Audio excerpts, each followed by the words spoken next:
2035, c'est la date butoir que l'Europe s'est fixée pour faire passer son parc automobile à l'électrique. Un objectif qui semble très lointain, tant les constructeurs européens accumulent du retard technologique sur leurs concurrents chinois et américains. Donc l'Europe a voté l'interdiction de nouvelles voitures thermiques à partir de 2035. Est-ce que c'est une décision réaliste ? Alors si on ne change rien, si on ne fait rien, non, c'est pas réaliste. Et toute la question, elle est là. Elle est de savoir, est-ce qu'on va mettre en œuvre plus, est-ce qu'on va faire plus de bornes ? Est-ce qu'on va rendre la voiture électrique moins chère ? Est-ce qu'on va trouver des moyens d'être autonome au niveau des matières premières critiques ? Est-ce qu'on va veiller à ce que notre industrie, elle reprenne le retard qu'on a pris sur les Chinois ou sur les Américains ? Donc si on ne fait rien, si on a peur, si on reporte l'objectif, non, c'est clair, on n'y arrivera pas. Par contre, ce qu'il faut maintenant, c'est que l'Europe, elle mette toute sa puissance, tous nos efforts pour rattraper le retard sur nos concurrents, pour trouver des moyens que ça soit faisable pour les consommateurs, que ce soit pas trop cher, qu'on puisse recharger facilement, pour trouver les moyens d'être autonome en Europe en ayant accès aux matières premières critiques. Donc c'est ça le job en fait qu'on doit faire. Il faut passer de cette idée on fixe juste un objectif à comment est-ce qu'on va atteindre cet objectif. Il y aura des voitures électriques demain, des voitures propres avec différentes technologies, et comment est-ce qu'on va faire pour que les citoyens, ça soit possible pour eux, et que les entreprises européennes puissent être leaders, y compris dans ces nouvelles technologies.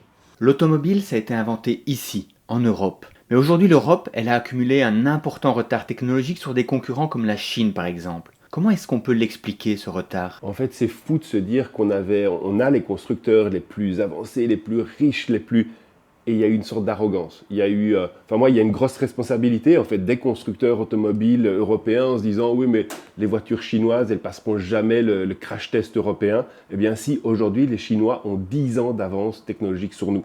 Et donc la question est de se dire est-ce qu'on se voile la face et on se dit non on veut pas le voir et on prend encore plus de retard, ou au contraire on remet toute notre énergie, notre pognon et notre savoir-faire pour rattraper ce retard, rattraper les Chinois et faire des meilleures bagnoles qu'eux. Admettons que les constructeurs automobiles européens commencent à rattraper ce retard technologique sur la Chine. Ça ne va pas pour autant les rendre moins dépendants en ce qui concerne les matières premières, par exemple. Ce qui est sûr, c'est qu'on doit absolument, dans la création de batteries, créer notre indépendance par rapport aux matières premières critiques.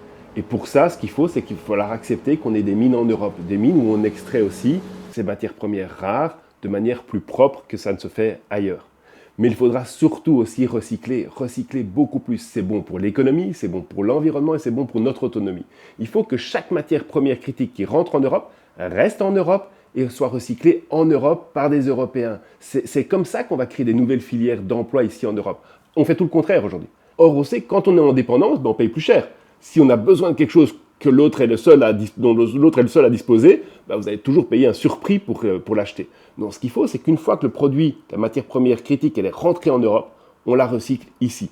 Pour ça, il faut changer des critères comme la fin de vie de déchets, où il faut veiller à ce que celui qui met le produit sur le marché paye pour son recyclage. Il faut un business case rentable pour recycler les matières premières ici en Europe. 2035, c'est dans 10 ans. Aujourd'hui, on est bien en 2025. Et pour les constructeurs automobiles européens, c'est une année clé. Pourquoi ? Parce que les constructeurs automobiles européens se sont engagés à réduire les émissions moyennes de CO2 de leur flotte de voitures.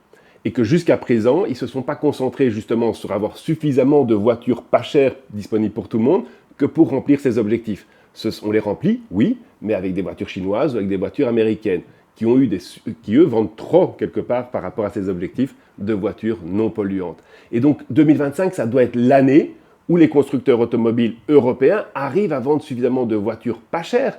Mais c'est bon pour eux, c'est bon pour remplir les objectifs, mais c'est aussi surtout bon pour les citoyens. Parce que faire des bagnoles à 80, 100 ou 120 000 balles, c'est pas comme ça qu'on rendra possible et accessible une voiture non polluante pour monsieur et madame tout le monde. On a besoin de voitures pas chères, d'en vendre beaucoup plus, de voitures pas chères pour la masse. C'est d'ailleurs comme ça qu'on a inventé la bagnole. Avec la Forte T à l'époque, on a fait une voiture standardisée, pas chère, disponible pour tout le monde. Et c'est comme ça que l'automobile s'est développée à un moment donné. En matière d'émissions de CO2, les constructeurs automobiles européens ne vont clairement pas remplir leurs engagements. Ils s'exposent donc à des sanctions de la part de l'Union européenne. Qu'est-ce qu'elle doit faire, l'Europe ? Est-ce qu'elle doit appliquer ces sanctions ? Ou est-ce qu'elle doit reporter cette échéance et revoir à la baisse ses ambitions environnementales ? Je pense que ça serait une erreur fondamentale de revoir les objectifs, en fait de reporter sans cesse, parce que reporter une fois, ça veut dire qu'on peut reporter 2 fois, 3 fois, 4 fois. À un moment donné, la veille de l'examen, il faut laisser la date de l'examen. Reporter la date, mais on commencera à travailler plus tard. Donc non, il y a un objectif qui a été fixé, il faut le garder. Maintenant, il faut être intelligent dans la manière dont on va appliquer ces sanctions. Et donc, toutes les négociations des prochaines semaines au niveau européen, ce sera de réfléchir comment est-ce qu'on va veiller à ce que cet argent il soit positif pour les entreprises automobiles européennes, positif pour les consommateurs, et voir comment ce sera des sanctions qui aident à avancer, plutôt que des sanctions bêtes et méchantes, ou de l'argent qui sort de l'Europe et qui nous appauvrit.